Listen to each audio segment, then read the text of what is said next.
இருக்கிறோம். உலக சமுதாய சேவா சங்கத்தின் துணைத் தலைவர் செல்வா கோல்ட் கவரிங் ஐயா செல்வராஜ் ஐயா அவர்கள் டாக்டர் BK கிருஷ்ணராஜ் வானவர் ஐயா அவர்களுக்கு பொன்னாடை போர்த்தி நினைவு பரிசு வழங்கி கௌரவிக்க இருக்கிறார்கள். இன்றைய நமது விழாவின் சிறப்பு விருந்தினர் கல்வியாளர் உயர் திரு BK கிருஷ்ணராஜ் வானவராயர் ஐயா அவர்களுக்கு உலக சமுதாய சேவா சங்கத்தின் துணைத் தலைவர் செல்வா கோல்ட் கவரிங் திரு செல்வராஜ் ஐயா அவர்கள் பொன்னாடை போர்த்துகிறார்கள். அதனை தொடர்ந்து நினைவு பரிசு வழங்கி மகிழ்கிறார்கள்.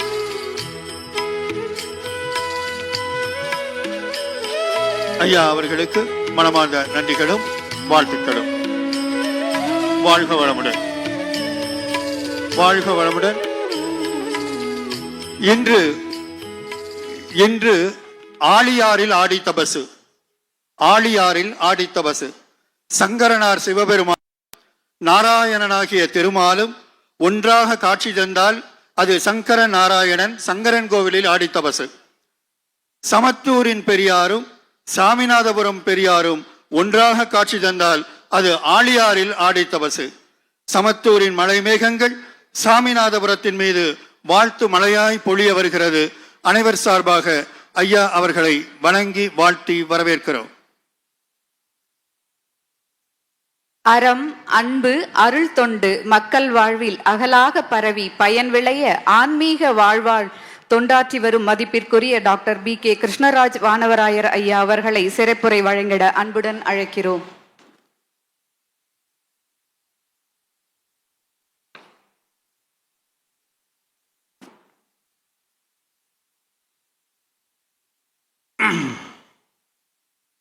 அனைவருக்கும் வணக்கம்.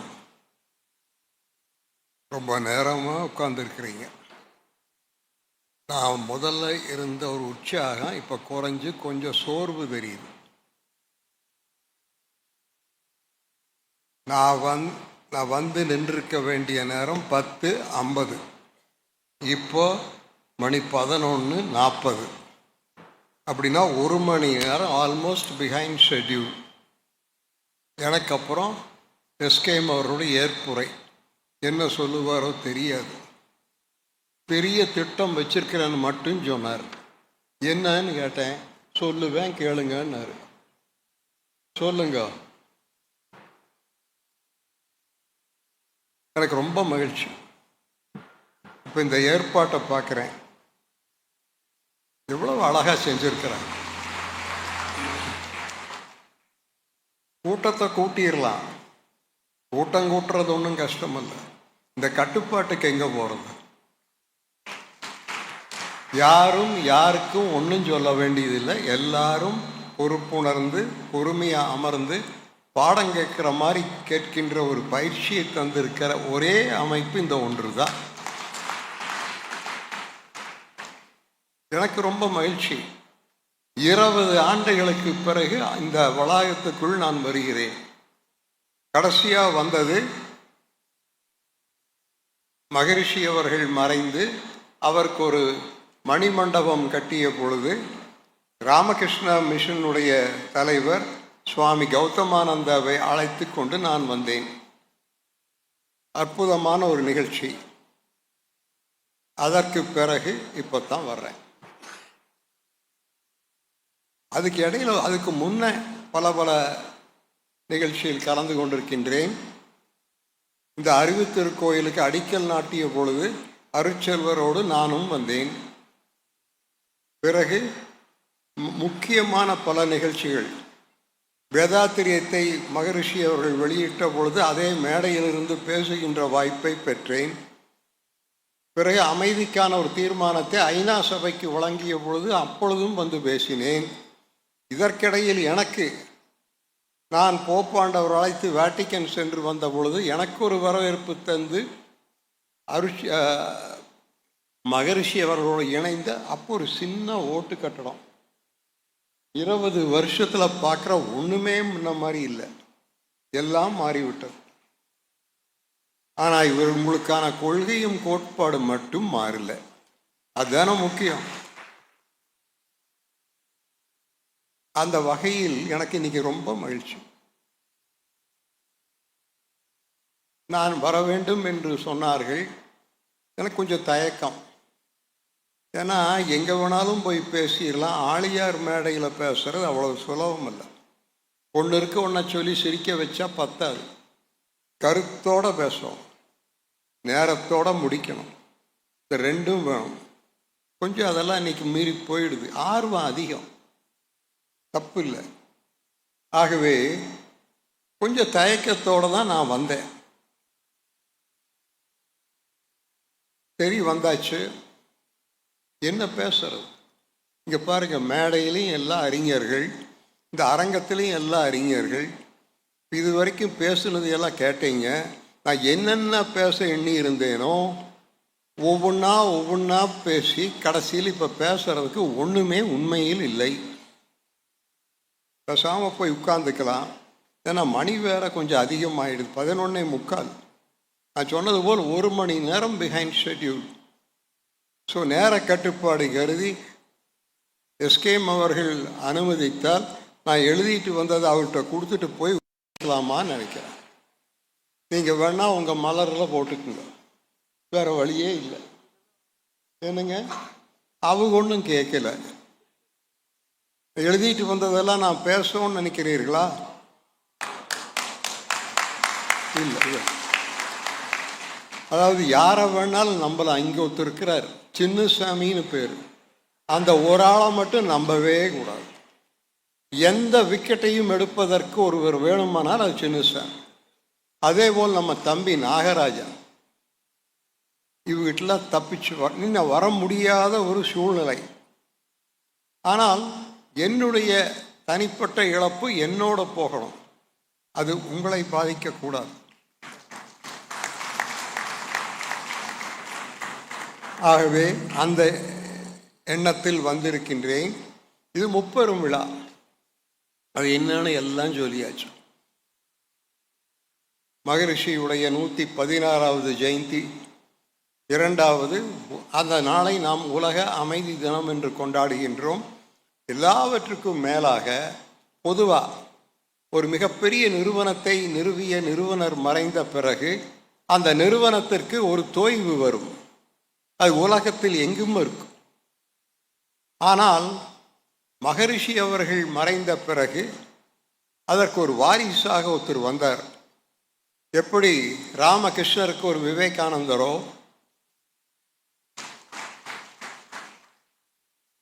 எப்படி சிவானந்தருக்கு ஒரு சிதானந்தரோ, எப்படி மகாத்மா காந்திக்கு ஒரு ஜவஹர்லால் நேருவோ, அதுபோல் மகரிஷிக்கு இவர் வந்து சேர்ந்தார். இந்த 20 ஆண்டுகளில் இந்த நிறுவனத்தை இன்னும் எந்த அளவுக்கு அவர் உயர்த்தி இருக்கின்றார் என்கின்ற புள்ளி விவரம் எனக்கு இருக்கு.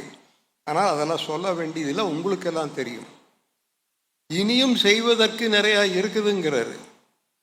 அதில் ஒன்றை மட்டும் சொன்னார், இன்னும் பாமர மக்களிடத்தில் மகரிஷியின் தத்துவத்தை கொண்டு போய் சேர்த்த வேண்டும், அது மிகப்பெரிய சவால், செய்து முடிப்பேன் என்று சொல்லுகிறார். அந்த தன்னம்பிக்கை அவரிடத்தில் ஏராளம்.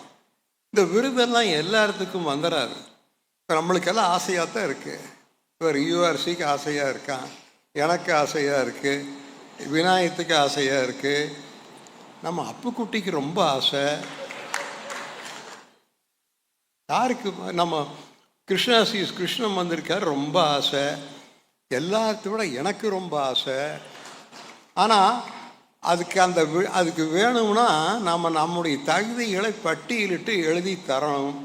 அங்கே தான் பிரச்சனை வருது. சொல்கிறதுக்கு ஒன்றும் இல்லை. இந்த மனிதனுக்கு சொல்கிறதுக்கு ஒரு புத்தகமே போடலாம், அத்தனை சாதித்திருக்கிறார். இப்போ பாருங்க, இப்போ ஒரு லெட்டரை காட்டினார். இந்த லெட்டர் அமித்ஷாவிடமிருந்து இன்று இந்த நிகழ்ச்சிக்கு அவருக்கு வாழ்த்து வந்திருக்கிறது. நாம் அவர் சாதனைகளையெல்லாம் நான் சொல்ல போகிறதில்லை, உங்கள்கிட்ட நான் கேட்டு தெரிஞ்சுக்கலாம். ஆனால் நாம் அனைவரும் வாழ்த்துவோமாக.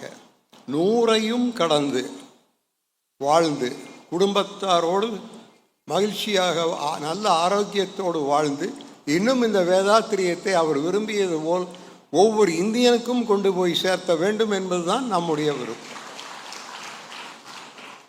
சரி, இப்போ ஏதாவது பேசணுமே. மணி வேற ரொம்ப கொடுத்துருக்குறாங்க. நீங்கள் பத்திரிக்கையில் பார்த்துருப்பீங்க. எத்தனை நிமிஷம் போட்டிருக்காங்க சார்? இவர் 5 சேர்த்திட்டாரு. 45 நிமிஷம் போட்டிருக்காங்களாம். நீங்கள் என்ன நினைப்பீங்கன்னா, ஏன் 1 மணி நேரம் வேணாலும் எடுத்துக்க, நாங்கள் சாப்பிட்றதுக்கு போகிறோம்னு சொல்லுவீங்க. ஆனால் இது போன்ற ஒரு அறிவார்ந்த அரங்கம், இது என்ன வெட்டி கூட்டமா, கூட்டப்பட்ட கூட்டமா? விரும்பி வந்திருக்கிறீர்கள். சொல்லப்போனால் நேற்று என்கிட்ட சொன்னாங்க,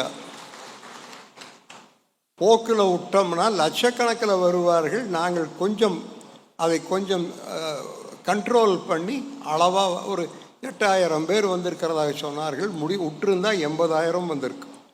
இன்று தமிழகம் மட்டுமல்ல, தென்னகம் மட்டுமல்ல, இந்தியா மட்டுமல்ல, உலகில் பல பாகங்களிலும் அறிமுகப்பட்ட ஒரு இயக்கமாக இன்று அது உருவாகி இருக்கிறது.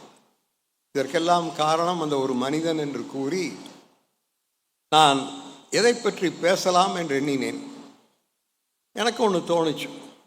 சுவாமி விவேகானந்தர் சிகாகோவில் சென்று உலகத்தை வென்று வந்தார் இல்லையா? அவர் வந்து இறங்கினது ராமேஸ்வரத்தில். பிறகு மதுரைக்கு வந்து அங்கிருந்து சென்னைக்கு வந்து சென்னையில் 10 நாள் தங்கியிருந்தார், மெரினாவில் ஐஸ் ஹவுஸில். அப்பொழுது அந்த 10 நாள் இருந்த பொழுது 4 சொற்பொழிவுகள் நிகழ்த்தினார். சுவாமி விவேகானந்தர் 4 சொற்பொழிவுகள் நிகழ்த்தினார். அதில் ஒரு சொற்பொழிவுக்கு பெயர் த டாஸ்க் அஹெட். இனி நம்மை எதிர்நோக்கி இருக்கின்ற பணி என்ன? இந்திய நாட்டுக்கு அவர் தந்த செய்தி. சிகாகோவிலிருந்து வந்துவிட்டு சென்னையில் தான் சொன்னார், விக்டோரியா ஹாலில் தான் பேசினார். நான் அந்த ஹாலுக்கு இப்போ சமீபத்தில் போயிருந்தேன். அந்த மேடையெல்லாம் அப்படியே இருக்கு. அப்போ what is the task ahead for India? இந்தியாவை எதிர்நோக்கி இருக்கின்ற பணி என்ன, சவால் என்ன என்று பேசினார்.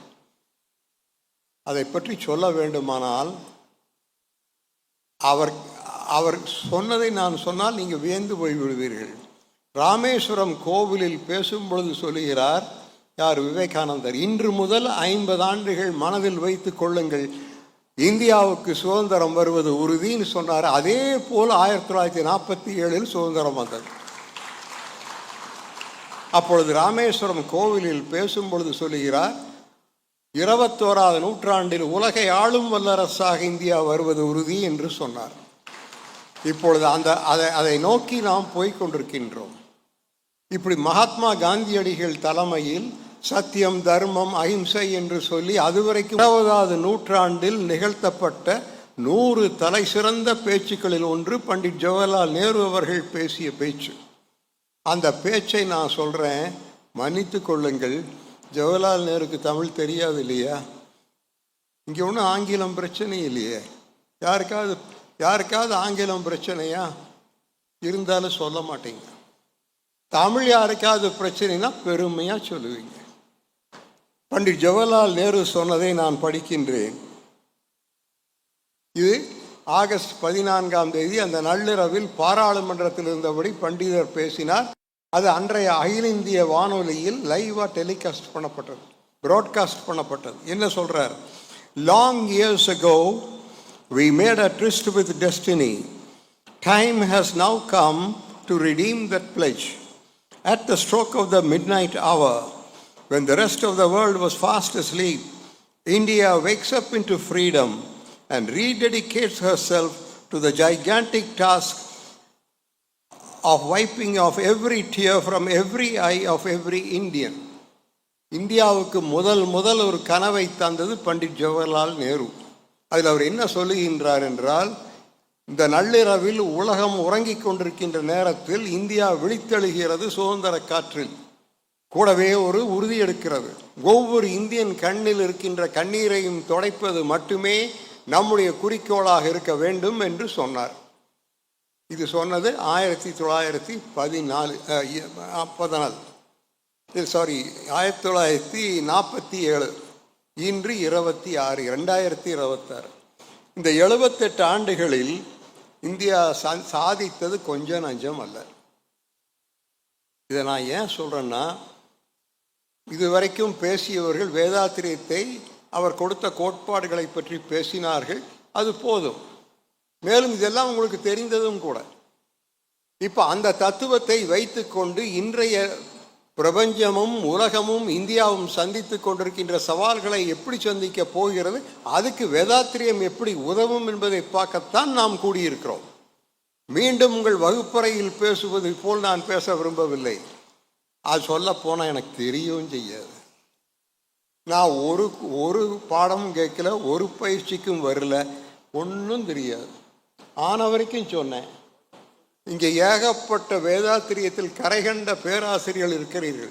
உங்களில் ஒருத்தரையோ 2 பேரையோ வர சொல்லியிருந்தா இன்னும் ஆழமாகவும் அழுத்தமாகவும் சொல்லலாம். எனக்கு என்ன தெரியும்னு கேட்டேன், விடலை. வந்திருக்கிறேன், பொறுத்துக்குங்க. வேற என்ன நான் சொல்ல முடியும்? ஆகவே இந்த 78 ஆண்டுகளில் மகத்தான சாதனையை இந்த தேசம் கண்டிருக்கிறது. முதலில் சொல்ல வேண்டுமானால், நமக்கு சுதந்திரம் தந்த பிரதமர் சர்ச்சில் அவர்கள் என்ன சொன்னாங்க தெரியுங்களா?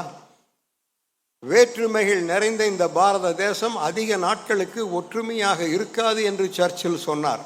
ஜாதியின் பெயராலும் மதத்தின் பெயராலும் மொழியின் பெயராலும் சண்டை பிடித்துக் கொள்ளுவார்கள்.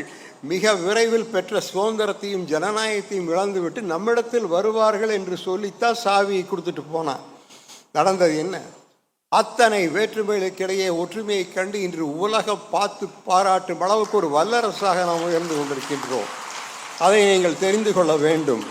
ஆகவே நான் கொஞ்சம் ஸ்பீடாக போகிறேன், வேறு வழி இல்லை. ஏன்னா அவர் ஏற்புரை இருக்கு, நான் சிலதெல்லாம் ஸ்கிப் பண்ணிடுறேன் கூடவே. ஆனால் அத்தனையும் சமாளித்து விட்டோமா என்றால் இல்லை. இன்னும் நாம் சந்திக்க வேண்டிய சவால்கள் ஏராளம் இருக்கின்றது. அதை நான் பூரா லிஸ்டையும் நான் படிக்கல. இத்தனைக்கும் காரணம், இந்த தேசத்தில் நம்மளுக்கு என்ன இல்லை? இயற்கை வளம் இல்லையா, மனித வளம் இல்லையா, கலாச்சார பலம் இல்லையா? எல்லாம் நிரம்ப இருக்கிறது. அப்படியானால் இந்நேரம் நாம் ஒரு வல்லரசாக உருவாகி இருக்க வேண்டும். அதுதான் அப்துல் கலாம் கனவு. கனவு காண சொன்னார்கள் இளைஞர்களை. கனவு காணுங்கள் இளைஞர்களே, 2020 இந்தியா ஒரு வளர்ந்த தேசமாக வர வேண்டும், கனவு காணுங்கள் சொன்னது அப்துல் கலாம். இன்னும் அந்த கனவு நனவாகவில்லை. அதற்கு எது காரணம் என்றால் ஒன்றே ஒன்றுதான். 5 ஆண்டுகளுக்கு ஒரு முறை சென்று வாக்களிக்கிட்டு எல்லாம் அதாக நடந்துவிடும் என்று எண்ணி ஏமாந்து வீட்டில் உட்காந்துட்டோம். அது கூடாது. இப்போ வளர்ந்த தேசங்களை எல்லாம் போய் பார்த்தீர்கள் என்றால் அந்த குடிமக்கள் ஒவ்வொருவரும் பொறுப்பேற்றுக்கொண்டு தேசத்துக்காக செய்ய வேண்டியதை செய்தார்கள். நாம் அதை செய்யலை. இன்னும் சொல்ல போனால், தேச நிர்மாண பணி என்பது ஒரு மக்கள் இயக்கமாக ஆக வேண்டும். அதைத்தான் இப்போ எஸ்கேஎம் சொன்னார். இது எப்படி அவங்களுக்கு இதெல்லாம் தெரியுது? எப்படி தெரியுதுன்னே தெரியல. இப்போ கேட்டேன், வேதாத்திரியம் என்பது ஒரு மக்கள் இயக்கமாக உருவாக வேண்டும் என்று இந்த மனிதன் சொன்னார். நான் விரும்புவதெல்லாம் உங்கள் ஆயுள் காலத்தில் நீங்கள் அதை பார்ப்பீர்கள் என்றும் என்னால் உறுதியாக சொல்ல முடியும். கூடவே சுதந்திர போராட்ட வரலாறு தெரிந்தவர்களுக்கு ஒன்று தெரியும். சுதந்திர போராட்டம் என்பது நீங்கள் நினைப்பது போல் மகாத்மா காந்தி வந்து துவங்கிய ஒன்று அல்ல. மகாத்மா காந்தி வருவதற்கு 100 ஆண்டுகளுக்கு முன்பே சுதந்திர போராட்டம் தொடங்கிவிட்டது. ஆனால் மகாத்மா காந்தியடிகள் வந்த பிறகுதான் அது ஒரு மக்கள் இயக்கமாக மாறியது. அதுக்கு ஒரே ஒரு உதாரணம் சொல்ல வேண்டுமானால், உப்பு சத்தியாகிரகம். அந்த 4 பக்கத்தை கொஞ்சம் படிச்சு பாருங்க. How could a man transform the struggle into a mass movement? உப்பு சத்தியாகிரகத்துக்கு அவர் பெறப்பட்ட பொழுது எல்லாம் கேலி செய்தார்கள். இந்த கிழவன் சென்று கடற்கரைக்கு சென்று ஒரு கை உப்பெடுப்பதற்கும் வெள்ளக்காரன் வெளியே போகிறதுக்கு என்ன சம்பந்தம்னாங்க. அவர் சார்ந்திருந்த இயக்கமே அவருக்கு பைத்தியம் பிடிச்சிடுன்னு சொன்னாங்க. கடைசியில் நடந்தது என்ன? அவர் அந்த தண்டிக்கரையை அடைந்த பொழுது அங்கிருந்த ஒரு எழுச்சியை பார்த்துவிட்டு அங்கிருந்த ஒரு லண்டன் டைம்ஸ் ரிப்போர்ட்டர் லண்டனுக்கு ஒரு தந்தி அனுப்பினான். என்ன போட்டான் தெரியுங்களா? When this old fragile man bent down to take a handful of salt, I could feel a tremor in the whole of Southeast Asia, the power of truth and non-violence ன்னு சொன்னார். இந்த கிழவன் குனிந்து ஒரு கை உப்படுத்த பொழுது ஆசிய துணைக்கண்டம் முழுவதும் ஒரு நில நடுக்கத்தை உணர்ந்தேன், சத்தியத்தின் அகிம்சையின் வலிமையை தெரிந்து கொண்டேன். லண்டன் டைம்ஸ் ரிப்போர்ட்டர் லண்டனுக்கு தந்தி அனுப்பினான். அதிலிருந்து என்ன தெரியுதுனால், மகான்களுடைய கனவும் வாக்கும் நிச்சயம் வீணாகாது. ஆகவே நீங்கள் கணக்கின்ற இந்த கனவையா உங்கள் காலத்தில் நிறைவேறும் என்பதை என்னால் உறுதியாக சொல்ல முடியும் என்று கூறுவேன். இன்று மகரிஷி என்ன சொன்னார்? எந்த ஒரு மாற்றமுமே தனி மனிதனிலிருந்து தொடங்கித்தான் உலகம் முழுவதும் வியாபிக்கும். Everything begins from an individual. இதுக்கு அப்படியே சொல்லியிருக்கார் டாக்டர் ராதாகிருஷ்ணன். எனக்கு ரொம்ப ஆச்சரியமாக இருக்கு. பெரியவங்களுடைய வரலாறை படிச்சீங்கன்னா உலகத்தில் எங்கிருந்தாலும் அவர்கள் எந்த மதத்தை சார்ந்தவர்களாக இருந்தாலும் எந்த நாட்டை சார்ந்தவர்களாலும் கிட்டத்தட்ட அத்தனை பேரும் ஒரே போல் தான் சிந்தித்திருக்கிறார்கள். டாக்டர் ராதாகிருஷ்ணன் சொல்றார், வேதாத்ரி மகரிஷிக்குனே சொன்னாரோன்னு தோணுது. அவர் என்ன சொன்னார் தெரியுமா? The only way to alter a society is through the slow process of changing individuals. இப்போ மகரிஷி சொன்னதுக்கும் டாக்டர் ராதாகிருஷ்ணன் சொன்னதுக்கும் எப்படி ஒத்து போகுதுன்னு பாருங்கன்னு சொல்லி, இன்றைய நம்முடைய ஜனத்தொகையில் 65-70% இளைஞர்கள். இளைஞர்கள் மனது வைத்தால் என்ன செய்வார்கள் என்று எனக்கு காட்டிலும் இங்க இருக்கிற சிலருக்கு தெரியும். இப்போ வயசானா ஒருத்தர் கேட்கறது இல்லை. நம்ம பேர பிள்ளைகள்லாம் நம்ம கிட்ட சொல்லித்தர்றாங்க, தாத்தா இப்படி பண்ணுங்க அப்படி. நான் அதுக்கு மேலே விரிவாக போகலை. இப்போ நானே அப்படி ஒரு பேண்ட்டும் ஷர்ட்டும் போட்டு வந்தால் நீங்கள் இன்னும் கொஞ்சம் கேட்பீங்க. இன்னைக்கு எல்லாம் நம்ம கைவிட்டு போயிடுது. வீட்டில் ஏதாவது சொன்னால், தாத்தா ரிலாக்ஸ், எங்களுக்கு தெரியும், உங்களுக்கு ஏதாவது சந்தேகம்னா வாங்க, நாங்கள் தெளிவாக இருக்கிறோம் அப்படி சொல்லி ஒரு கால மாற்றம். பார்த்தீங்களா? இப்போ டெல்லியில் நடந்ததே அந்த கரப்பாம்பூச்சி. நான் விரும்புவது தமிழக இளைஞர்கள் எல்லாம் சேர்ந்து ஒரு கம்பளி பூச்சின்னு ஒன்று ஆரம்பித்தாங்க கூட நல்லா இருக்கு. அவங்க கரப்பாம்பூச்சின்னா நம்ம கம்பளி பூச்சி. எதுக்கு சொல்கிறேன்னா, இன்றைய ஜனத்தொகையில் 65-70% இளைஞர்கள். அந்த இளைஞர்களை முன்வைத்துத்தான் எதையும் சாதிக்க முடியும். ஆகவே தான் விவேகானந்தர் சொன்னார், 100 இளைஞர்களை தாருங்கள், நான் இந்த உலகத்தை மாற்றி காட்டுகிறேன் சொன்னாரா இல்லையா? மகாகவி பாரதி என்ன சொன்னார்? ஒளி படைத்த கன்னி நான் என்னை உங்களையுமா பார்த்து சொன்னார், இதெல்லாம் கேட்ராக்ட். மகாகவி பாரதியும் விவேகானந்தரும் சொன்ன ஒரு ஆள் இங்கில்லை, ஒரு ஆள் இல்லை. இப்பொழுது நமக்கு இருக்கிற சவால், எஸ்கேஎம் அவர்களே, அந்த இளைஞர்களை எப்படி கவர்ந்து இழுத்து இந்த மத்தலுக்கு கொண்டு வர்றோம். நான் விரும்புவது ஒரு இளைஞர் மகாத்மா காந்தி கடையத்தில் இந்த யூத் பிரிகேடு என்று ஒன்று இருந்தது. அந்த யூத் பிரிகேடுக்கு அந்த காலத்து ஹீரோ பண்டிட் ஜவஹர்லால் நேரு. அந்த வரலாறுலாம் உங்களுக்கெல்லாம் தெரிய வாய்ப்பில்லை. ஆகவே அந்த இளைஞர்கள் மத்தியில் பேசிய பொழுது விவேகானந்தர் ஒன்றை சொன்னார். நான் பல மேடைகள் சொல்லியது தான், புதிதொன்றும் அல்ல. விவேகானந்தர் சொன்னார் இளைஞர்களை பார்த்து, மனிதா நீ மகத்தானவன், நீ எதுவாக விரும்புகின்றாயோ நீ அதுவாக ஆவாய். அனைத்து திறனும் உன்னுள் ஏற்கனவே உள்ளது. உன்மீது நீ நம்பிக்கை வை, முயன்றால் முடியாதது எதுவும் இல்லை. இப்படிப்பட்ட கருத்துக்கள் அடங்கிய நூல்களை நம்ம இயக்கம் கொண்டு வரோம். பெரிய பெரிய புஸ்தகம் போடாதீங்க. ராமகிருஷ்ணா மிஷனில் பார்த்தீங்கன்னா யூஆர்சி இருக்கார் 3 ரூபாய்க்கு, நான் 1 ரூபாய்க்கு உண்டு. இப்போ கேள்விப்பட்டு அதை நிறுத்திட்டாங்களா? 1 ரூபாய்க்கு ஒரு புத்தகம். 1 ரூபாய்க்கு அந்த புத்தகத்தை வாங்கி மேலால் கொஞ்சம் புரட்டி பார்த்தீர்கள், உங்கள் வாழ்க்கையை புரட்டி போடும். 3 ரூபாய்க்கு, 4 ரூபாய்க்கு, 5 ரூபாய்க்கு. நான் நினைக்கின்றேன் வேதாத்திரிய இயக்கம் அது போன்ற நூல்களை கொண்டு வந்து பாமர மக்களுக்கும் இளைஞர்களுக்கும் தரோம். பிகர் த புக் படிக்க குறைஞ்சி போயிடும். பொதுவாகவே இப்போ படிக்கிற வழக்கம் குறைஞ்சிடுது. ஆகவே சின்ன சின்ன புத்தகங்களாக கொண்டு வரோம். இப்போ நீங்கள் என்னை கேட்பீங்க, தனி மனிதர்கள் மனது வைத்தா முடியுமா? சந்தேகம் வருதா இல்லையா? தனி இப்போ நான் மனசு வச்சா பண்ணிட முடியுமா? நீங்கள் மனசு வச்சா பண்ண முடியுமா? முடியாது. பொதுவாக அப்படித்தான் சொல்லுவோம். இதே போல் ஒரு பையன் விவேகானந்தரை போய் கேட்டால், எல்லாம் கெட்டுவிட்டது, நான் ஒருவன் மனது வைத்து எதை மாற்ற முடியும்னு போய் கேட்டதுக்கு விவேகானந்தர் சொன்னார், நீ முதலில் மாறுவாயானால் அந்த மாற்றம் உலகத்தை மாற்றும் வல்லமையை உனக்கு தரும்னு சொன்னார். You change and change everything. அந்த வாசகத்தை தான் ஒபாமா போன தேர்தலில் பயன்படுத்தினார். You change and change everything. I don't want to change but everything has to change. No change will happen. ஆனால் உன்னிடத்தில் ஒரு மாற்றம் வருமானால் அதிலிருந்து வருகின்ற வல்லமையை வைத்து நீ உலகத்தை மாற்ற முடியும் என்று சொன்னவர் விவேகானந்தர். இப்போ ஒரு மனிதனாக மாற்றி காட்டிய ஒரு சில பெயர்களை படிக்கின்றேன். உங்களுக்கு பலருக்கு தெரிந்திருக்க வாய்ப்பில்லை. 1000 ஆண்டுகளுக்கு முன்பு இந்த தேசத்தில் ஒரு கலாச்சார மறுமலர்ச்சி வர வேண்டும் என்று எண்ணிய பொழுது இருவர் தேவைப்பட்டார்கள். ஒருவர் ஆதிசங்கரர், இன்னொருவர் ராமானுஜர். ஆன்மீகத்தில் புரட்சி செய்த இரு மகான்கள் சங்கரரும் ராமானுஜரும். பிறகு பாருங்கள், ஒரு 1000 ஆண்டுகளுக்கு பிறகு இந்த நாட்டுக்கு சுதந்திரம் வேண்டும் என்று எண்ணிய பொழுது ஒரு மகாத்மா காந்திக்காக காத்திருந்தது. அந்த ஒரு மனிதன் தான் சுதந்திர போராட்டத்தை ஒரு மக்கள் இயக்கமாக மாற்றி காட்டினார். பிறகு சொல்லுகிறேன் கேளுங்கள். சிதறுண்டு கிடந்த இந்த பாரத தேசத்தை ஒருங்கிணைப்பதற்கு அந்த இரும்பு மனிதன் சர்தார் வல்லபாய் பட்டேல் தேவைப்பட்டார். அதற்கு பிறகு பாருங்கள், இந்த நாட்டுக்கு ஒரு அரசியல் சட்டத்தை தருவதற்கு ஒரு அம்பேத்கர் தேவைப்பட்டார். பிறகு நாட்டிலே ஒரு சமூக புரட்சி ஏற்படுத்துவதற்கு ஒரு தந்தை பெரியார் தேவைப்பட்டார். அது கொஞ்சம் கூடுதலாக கைதட்டணும்.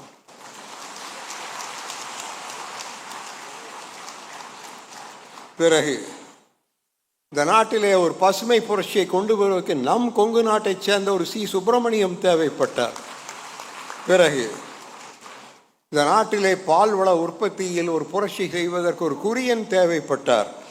பிறகு இந்த நாட்டில் தேர்தல் முறைகளிலெல்லாம் ஒரு புரட்சியை செய்வதற்கு ஒரு டி.என். சேஷன் தேவைப்பட்டார். பிறகு சிறைகளிலெல்லாம் ஒரு சீர்திருத்தத்தை கொண்டு வருவதற்கு ஒரு கிரண் பேடி தேவைப்பட்டார். பிறகு இந்த நாட்டிலே பொருளாதாரத்திலே ஒரு புரட்சி செய்வதற்கும் ஒரு மறுமலர்ச்சியை ஏற்படுத்துவதற்கு வந்தவர் ஒரு டாக்டர் மன்மோகன் சிங் என்பதை மறந்து விடாதீர்கள். அந்த டாக்டர் மன்மோகன் சிங்கை நான் நேரடியாக அறிவேன். எனக்கு எங்கள் வீட்டில் வந்து தங்கியிருந்தார். பிறகு இறுதியாக உன்னை சொல்ல போய் ரொம்ப கைதட்டுவீங்க, அதுக்காக கொஞ்சம் கேப் தர்றேன். காஷ்மீர்லேருந்து கன்னியாகுமரி வரைக்கும் உள்ள அத்தனை இளைஞர்களும் கனவிலே ஒரு கனவை விதைத்த பெருமை, சத்தமா சொல்லுங்க, அப்துல் கலாம். ஆகவே ஒரு தனி மனிதன் மனது வைத்து எதையும் செய்ய முடியாது என்று எண்ணாதீர்கள். You and I can do it. Why not? ஒரு மகரிஷி வறுமையில் பிறந்து வாழ்ந்து 3வது வரைக்கும் படித்து இன்று ஒரு புதிய ஒரு காலத்தை உருவாக்குகின்ற ஒரு நிறைத்திற்கு ஆர்வமானால் அது எப்படி சாத்தியமானது என்பதை சிந்தித்து பாருங்கள் என்று கூறி, பிறகு இத்தனைக்கும் மகரிஷி அவர்களுக்கு தாக்கம் 2. ஒன்று வேதாந்தம், இன்னொன்று சன்மார்க்கம். இந்த 2 தானுங்க, வேற ஒன்றும் இல்லை. அத்வைதத்தை ஒரு பக்கம் எடுத்துட்டாரு, சன்மார்க்கத்தை எடுத்துட்டாரு. இதை 2ஐயும் பொருத்தி பார்த்து அதிலிருந்து ஒரு வேதாத்திரியம் என்கின்ற ஒரு திட்டத்தை தந்தார். அந்த வேதாந்தம் அது ஒவ்வொரு இந்தியனுக்கும் தெரிந்திருக்கணும். நான் ஹிந்துன்னு சொல்லலை, ஒவ்வொரு இந்தியனுக்கும் தெரிந்திருக்கணும். அது மட்டுமல்ல, உலகம் முழுமைக்கும் பொதுவானது தான் நம்முடைய வேதாந்தம் என்பதை மறந்து விடாதீர்கள். அந்த வேதாந்தம் என்பது அது யார் எழுதினாங்க, எங்கே உட்கார்ந்து எழுதினாங்க, எந்த காலகட்டத்தில் எந்த பகுதியில் யார் செய்தார்கள் யாருக்கும் தெரியாது. ஆனால் எப்படியோ வந்தது.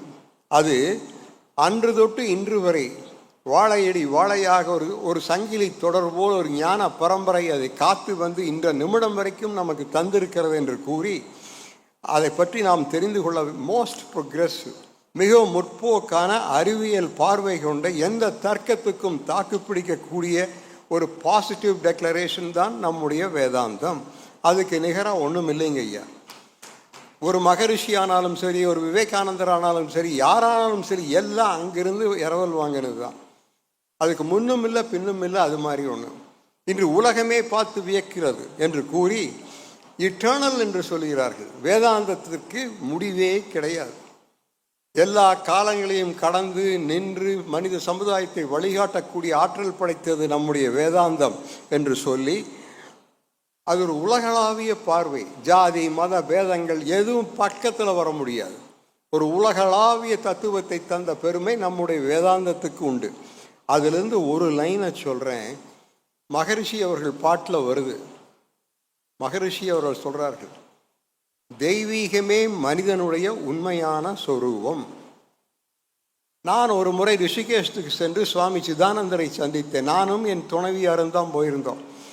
அப்போ அவரை கேட்டோம், ஏன் சாமி நம்ம நாட்டை பற்றி நாம் ரொம்பத்தான் சொல்கிறோமே, அப்படி உள்ளபடிக்கு அவ்வளோ ஏதாவது உண்டான்னு கேட்டேன். நம்ம அறிவுக்கு அவ்வளோதான் தெரியும், யார்கிட்ட போய் என்ன கேட்குறன்னு தெரியாது. அதுக்கு அந்த மகான் சொன்னார், அஞ்ஞானம் என்கின்ற இருளில் உலகம் மூழ்கி போயிருந்த காலத்திலேயே வேத ரிஷிகள் இந்த மண்ணில் தோன்றி மனிதனுடைய அந்தர ஆத்மாவை ஆராய்ந்து அது வடித்து தந்தது தான் வேதாந்தம். அது அன்று தொட்டு இன்று வரை இந்த விஞ்ஞான யுகம் வரைக்கும் இருக்கிறது என்று சொன்னார். ஆகவே அதை நாம் மனதில் கொள்ள வேண்டும் என்று கூறி அவர் ஒன்று சொன்னார், கொஞ்சம் பொறுத்துக்குங்க. விவேகானந்தர் சொன்னார், இப்போ நாம் இத்தனை பேர் பேசினுடைய சாரத்தை சொன்னார். Teach your self, teach every one his true nature, call upon the sleeping soul and see how it awakes. Power will come, glory will come, goodness will come, and all that is excellent will come when the sleeping soul is raised to self-conscious activity. இதோட கலைஞ்சு சாப்பாட்டுக்கு போயிடலாம். இதுக்கு மேலே ஒன்றும் இல்லை. உறங்கிக் கொண்டிருக்கின்ற ஆத்மாவை தட்டி எழுப்பி விழித்து கொள்ள செய்யுங்கள், உங்களிடத்தில் அனைத்து பலமும் வளமும் வந்து சேரும்னு சொன்னது விவேகானந்தர். ஆகவே இப்பொழுது உள்ள பிரச்சனை, அந்த வேதாந்தம் பாமர மக்கள் போய் சேரல. அது ஒரு ஏகபோக உரிமையாக ஒரு சிலருடைய பொறுப்பிலேயே இருந்தது. பிறகுதான் அதை மக்களிடத்தில் கொண்டு போய் சேர்த்த வேண்டும் என்கின்ற எண்ணத்தில் தான் மதம் என்று ஒன்று வந்தது. அதுவும் ஒரு அளவோடு நின்று விட்டது. பிறகு புராணங்களும் இதிகாசங்களும் வந்து அதுவும் போய் சேரல. பிறகு பக்தி மார்க்கத்தை கொண்டு வந்தார்கள், அது ஓரளவுக்கு போய் சேர்ந்தது. ஆனால் இதெல்லாம் சேர்ந்த நேரத்தில் அதே நேரத்தில் வேதாந்தத்தினுடைய வீரியம் அது இழந்து விட்டது. இப்பொழுது சாஸ்திர சம்பிரதாயம் அப்படி போயிட்டோம், சடங்குகள் என்று போய்விட்டோம். அந்த நேரத்தில் தான் மிகப்பெரிய சீர்திருத்தவாதிகள் வந்தார்கள். அகில இந்திய ரீதியில் முதல்ல வந்த சங்கரரையும் ராமானுஜரையும் விட்டுருங்க, அண்மை காலத்தில் வந்தவர்களை எடுத்துக்கொண்டால் ராஜா ராம்மோகன் ராய், ஸ்ரீராமகிருஷ்ணர், சுவாமி நாராயணா, ரமணர், வள்ளலார், நாராயணகுரு, பசவேஸ்வர், தந்தை பெரியார், இறுதியாக வந்த ஒரு அவதாரம் தான் நம்முடைய வேதாத்ரி மகரிஷி. ஆகவே ஆன்மீகத்தில் புரட்சி செய்தவர்கள் வரிசையில் வருகிறார்கள் என்று கூறி இவர்கள் யாருமே நமக்கு புதிதாக ஒரு மதத்தை தரவில்லை, சொல்லிட்டாங்க, இருக்கிறதே போதும் சொல்லிட்டு காலத்திற்கேற்ப அதை வியாக்கியானம் செய்த பெருமை மட்டுமே இந்த சீர்திருத்தவாதிகளுக்கு உண்டு. They never gave a new religion. They said enough is enough. போதும், இருக்கிற சண்டையே போதும், நாகதோனி ஒரு மதத்தை கொடுத்து அதுக்கு ஒரு 10 பேர் சேர்ந்துட்டு பிரச்சனை வேண்டாம்னு சொல்லி இந்த யுகத்துக்கு ஏற்ப வியாக்கியானம் செய்தார்கள். அதில் தான் இந்த பரம்பரை வந்து என்ன திருப்பம் பண்ணாங்க, ஆன்மீகத்தை அவர்கள் எப்படி நமக்கு போதித்தார்கள். இந்த கோயில் குளம் சாஸ்திர சம்பிரதாயம் என்கின்ற ஆன்மீகம் அல்ல. அவர்கள் என்ன சொன்னார்கள் என்றால், தன்னைத்தான் அறிந்து கொள்வதே ஆன்மீகம். பிறகு வெறும் வழிபாட்டோடு நின்றுவிடக்கூடாது ஆன்மீகம். மூன்றாவது, வழிபாட்டு ஸ்தலங்களை விட்டு ஆன்மீகம் வெளியே வந்து இன்றைய நவீன உலகத்தில் வாழுகின்ற ஒவ்வொருவனுக்கும் துணிச்சலையும் தன்னம்பிக்கையும் தருவதே ஆன்மீகத்தின் நோக்கமாக இருக்க வேண்டும் என்று சொன்னார்கள். கூடவே ஒன்றை சொன்னார்கள், காட் சென்ட்ரிக்கா வேண்டாம், மேன் சென்ட்ரிக்கா பண்ணுங்கன்னாங்க. மனிதனை ஒட்டி ஒரு ஆன்மீகம் வேண்டும், இறைவனை ஒட்டி ஆன்மீகம் போதும், மனிதனை ஒட்டிய ஆன்மீகம் வேண்டும் என்று சொன்னார்கள். இது எல்லாரும் சொல்லியிருக்கிறாங்க. அதே போல் இன்னொன்று சொன்னார்கள், பாதைகள் பலவானால் மார்க்கங்கள் பலவானாலும் என் சென்றடையும் இடம் ஒன்றே. Paths are many, truth is one. இதை சொன்னது ஸ்ரீராமகிருஷ்ணர். கிறிஸ்துவனாக இருந்த எனக்கு என்ன, இந்துவாக இருந்த என்ன, இஸ்லாமியராக இருந்தால், பௌத்தராக இருந்தால் என்ன, ஜெயினராக இருந்தால் எனக்கு என்ன, எல்லாம் சென்றடைவது இறுதியில் அந்த ஒன்றே ஒன்று தான். ஆகவே இதை வச்சுக்கிட்டு ஏன் சண்டை போடுறீங்கன்னாங்க. இந்த நேரத்தில் விவேகானந்தர் ஒரு கருத்தை சொன்னார், அது நம்ம மகரிஷியும் சொல்லியிருக்கிறார். மெய்ஞானமும் விஞ்ஞானமும் இணைய வேண்டும் என்று பெரிய குரல் கொடுத்தது விவேகானந்தர். அதையொட்டி நம்முடைய மகரிஷியும் நீங்கள் பார்த்துருப்பீங்க அவருடைய ஆன்மீக பேச்சுகளை. இவ்வளவு சயின்ஸ் நான் இதுவரைக்கும் எங்கேயும் கேட்குறேன். ஒரு முறை லண்டனிலே புகழ்மிக்க விஞ்ஞானிகள் மத்தியிலே லண்டனிலே மகரிஷி பேசுகிறார். பேசி முடித்ததுக்கப்புறம் அந்த கூட்டத்திலிருந்து ஒருத்தர் சொன்னதை சொல்கிறேன். எங்களால் புரிந்து கொள்ளவே முடியவில்லை. மூன்றாவது வரை மட்டுமே படித்த ஒரு மனிதன் இப்படிப்பட்ட ஒரு ஆங்கிலத்தில் இத்தனை அறிவியல் மேதைகள் மத்தியிலே விஞ்ஞானமும் ஆன்மீகம் இணைய வேண்டும் என்று பேசுவது முதல்ல ஒரு தைரியம் வேண்டும் என்று சொன்னார். ஆகவே அப்படி செய்தார் என்று சொல்லி வள்ளலார் சர்வதேச மகாநாடு சென்னையில் நடந்தது. அது நடந்தது 15/2/26. அன்றைய முதல்வர் தலைமையில் அந்த மகாநாடு நடந்தது.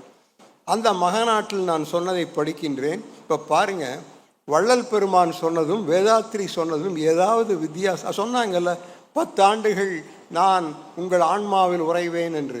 இப்போ பாருங்க, வள்ளல் பெருமான் பூசை புனஸ்காரம், சாஸ்திர சம்பிரதாயம், தேவையற்ற சடங்குகள், மூட பழக்க வழக்கங்கள், ஜாதி மத பேதங்கள், மனிதன் அடக்கியாளும் போக்கு, பெண்களை வீட்டில் பூட்டி வைப்பது, அதிகார மையங்களை உருவாக்கி போலி பக்தியையும் பரப்பி மக்களை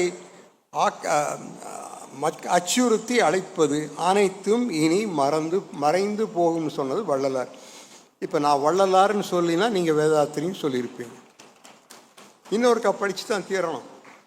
பூசை புனஸ்காரம், சாஸ்திர சம்பிரதாயம், தேவையற்ற சடங்குகள், மூட பழக்க வழக்கங்கள், ஜாதி மத பேதங்கள், மனிதன் அடக்கியாளும் போக்கு, பெண்களை வீட்டில் பூட்டி வைப்பது, அதிகார மையங்களை உருவாக்கி போலி பக்தியை பரப்பி மக்களை அச்சத்தில் ஆழ்த்துவது அனைத்தும் இனி மறைந்து போகும்னு சொன்னது வள்ளல் பெருமான்.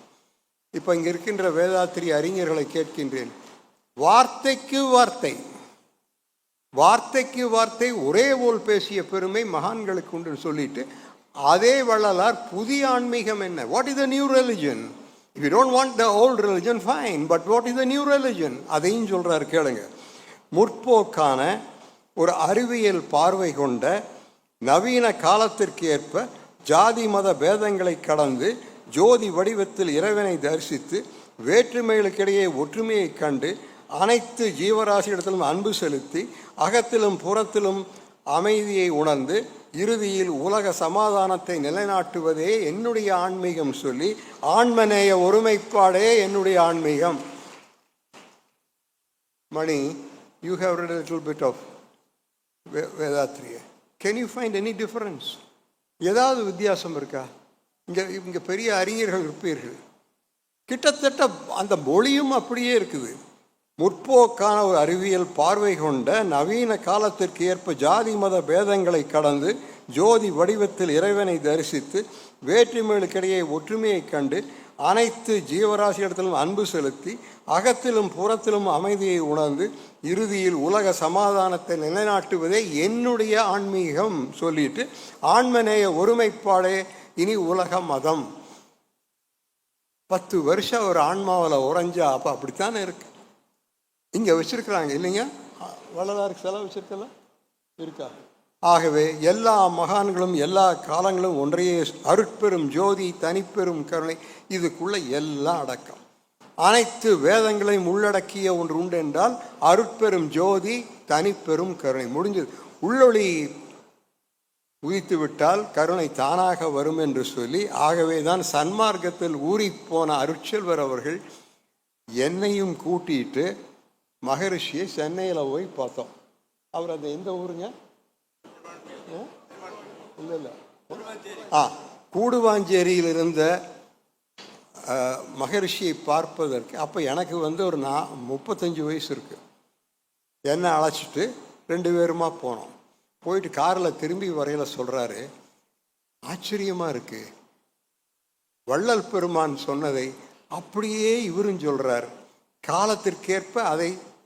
காலத்திற்கேற்ப அதை வியாக்கியானமும் செய்கிறார். உண்மையில் நான் மெய் மறந்து கேட்டேன். நாங்கள் 2 பேரும் தான் கேட்டுட்டு இருந்தோம். அவர் மட்டும் உட்காந்துருக்காரு, நாங்கள் 2 பேரும் கேட்டிருக்கோம். இந்த தத்துவத்தை முழுவதும் சொன்னார் என்று சொல்லி, அதனால் தானோ என்னவோ சச்சிதானந்த சாமிக்காக வாங்கப்பட்ட இந்த இடம் கடைசியில் வேதாத்திரி மகரிஷிக்கு போய் சேர்ந்து. இது அவர் கொடுத்தாரு இவங்க வாங்கிட்டாங்கனால இல்லை, அப்படித்தான் ஆகணும் என்பது தெய்வ சங்கல்பம். ஆகவே இன்னைக்கு பாருங்க, இன்று உலகமே திரும்பி பார்க்கக்கூடிய நிலைக்கு இன்று இந்த நிறுவனம் உயர்ந்திருக்கிறது என்று கூறி நான் சொன்னேன் இல்லையா, எஸ்கேஎம் அவர்களுக்கு சொல்லுவேன், நம்முடைய கருத்து ஒன்றாக இருந்தாலும் எழுதுகின்ற நடையில் கொஞ்சம் வித்தியாசம் வேண்டும் என்று நான் சொல்லுவேன். அதற்கு சுவாமி விவேகானந்தர் நடையில் சொன்னால் இன்றைய இளைஞனுக்கு போய் சேரும். நீங்கள் எங்காவது ஒரு புத்தக கண்காட்சி நடக்குதுன்னு வைங்க, அங்கே எங்கே இளைஞர்கள் கூட்டம் அதிகம்னு பாருங்கள், ராமகிருஷ்ணா மிஷன் புத்தக கடையில் தான் கூட்டம் அதிகமாக இருக்குது. அதிலும் சுவாமி விவேகானந்தருடைய பர்சனாலிட்டி டெவலப்மெண்ட்டுக்கு தான் கூட்டம் இருக்குது, மனிதவள மேம்பாடு அதுதான் அவர் சொன்னார் என்று சொல்லி நான் சுருக்கமாக சொல்லிக்கொள்வேன். இளைஞர்களுக்காக பேசிய இன்னொருவர் இங்கே எல்லாத்துக்கும் தெரியும், சுவாமி ரங்கநாதானந்த மகாராஜ் ஆஃப் ராமகிருஷ்ணா மிஷன். அவர் ஒன்று சொன்னார், கொஞ்சம் கேட்டுக்குங்க. Character training through intelligent self discipline makes human energy socially oriented. Swami Ranganathar என்ன சொல்கிறாருன்னா, the vedic vision should become a social vision சொல்லி சுவாமி விவேகானந்தரை வெளிநாட்டுக்காரர்கள் சோஷியல் சயின்டிஸ்ட் என்று சொல்லி, நான் உறுதியாக சொல்லுவேன், Vethathiri Maharishi is also a social scientist. மகரிஷியினுடைய எழுத்துக்களை படியுங்கள். அவர் பேசியது இப்போல்லாம் நிறைய யூடியூபில் இருக்குது. ஆன்மீகம் என்றால் நாம் புரிந்து கொண்ட ஆன்மீகம் அல்லவே அல்ல.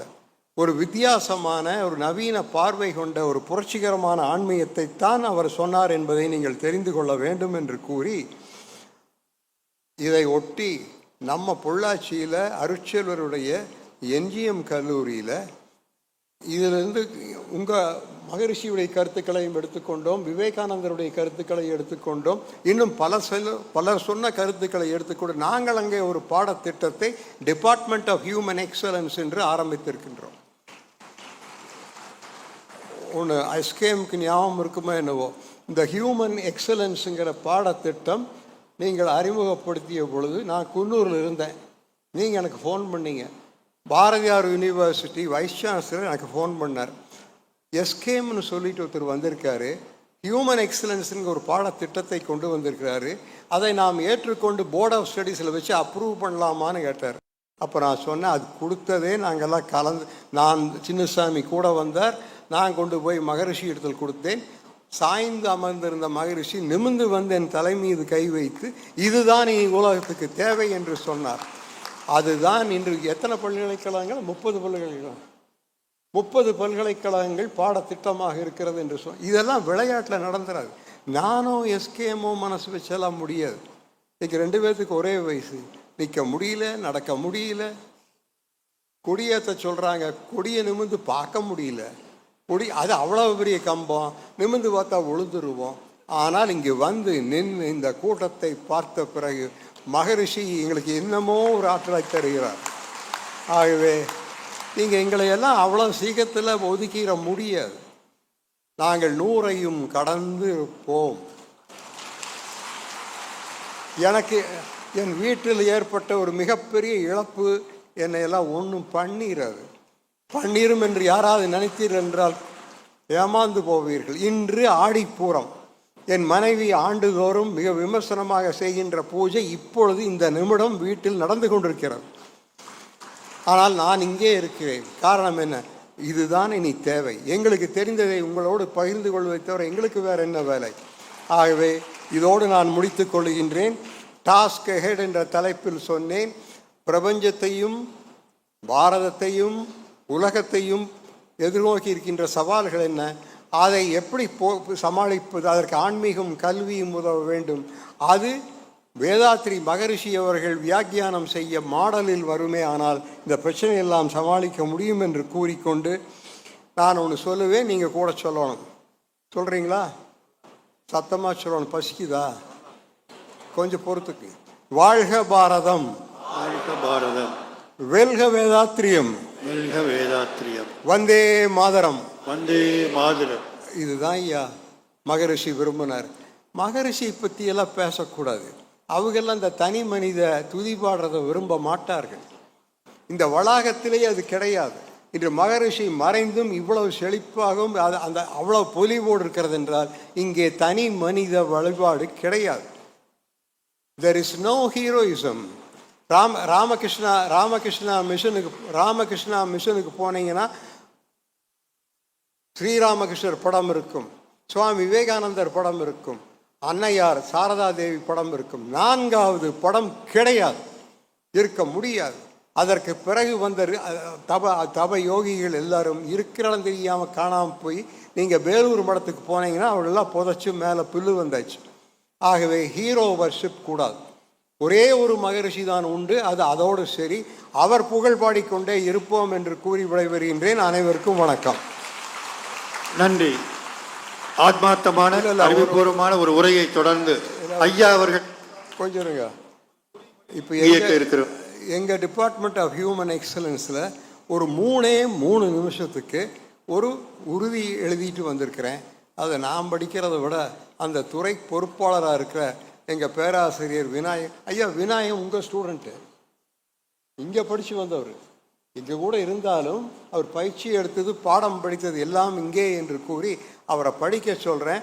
நீங்கள் கேட்டு முடித்து இறுதியில் அத்தனை பேரும் எழுந்து நின்று வாழ்க வையகம் வாழ்க வளமுடன் என்று சொல்ல வேண்டும் என்று கேட்டுக்கொண்டு, பெரிய வாய்ப்பு, ரொம்ப பெரிய வாய்ப்பு, ரொம்ப நேரம் ஓடிப்போச்சு, தப்பாக போச்சு என்று கூறி அனைவருக்கும் நன்றி கூறி விடைபெறுகின்றேன். வணக்கம்.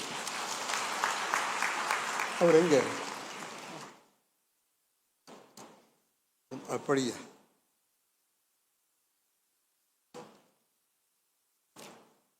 வாழ்க வையகம் வாழ்க வளமுடன்.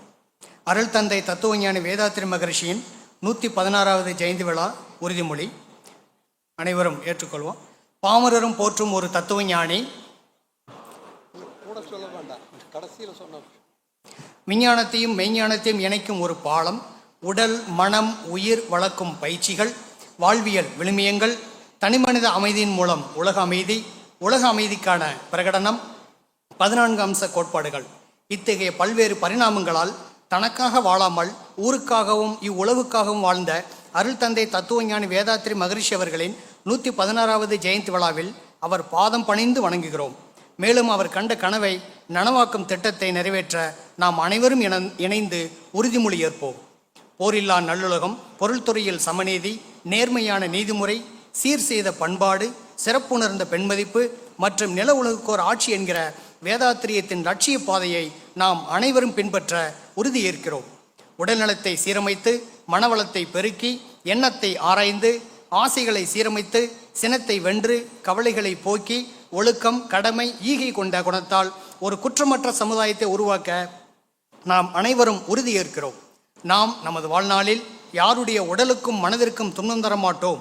துன்பப்படும் உயிர்களுக்கு நம்மால் முடிந்த உதவிகளை செய்வோம் என்கிற சங்கல்பத்தை ஏற்று யாருக்கும் தீங்கின்றி வாழும் மனிதனாக வாழ நாம் உறுதியேற்கிறோம். சகிப்புத்தன்மை, விட்டுக்கொடுத்தல், தியாகம் என்கிற தாரக மந்திரத்தை உச்சரித்து அன்பையும் கருணையும் இரு கண்களாக கொண்டு குடும்ப அமைதியை உருவாக்க நாம் ஒவ்வொருவரும் உறுதியேற்கிறோம். ஜாதி, மதம், இனம், மொழி, கலாச்சாரம் மற்றும் பொருளாதார வேறுபாடுகளை கடந்த ஒரு மேம்பட்ட சமுதாயத்தை உருவாக்க நாம் உறுதியேற்கிறோம். பெண்ணின் பெருமையை அனைவரும் போற்றுவோம். மனிதநேயம், சகோதரத்துவம், சமத்துவம், ஒற்றுமை ஆகியன நிறைந்த ஒரு புதிய உலகை உருவாக்க பாடுபடுவோம். மனிதவள மாண்பு கல்வியின் மூலம் இளைஞர்களிடையே நல்ல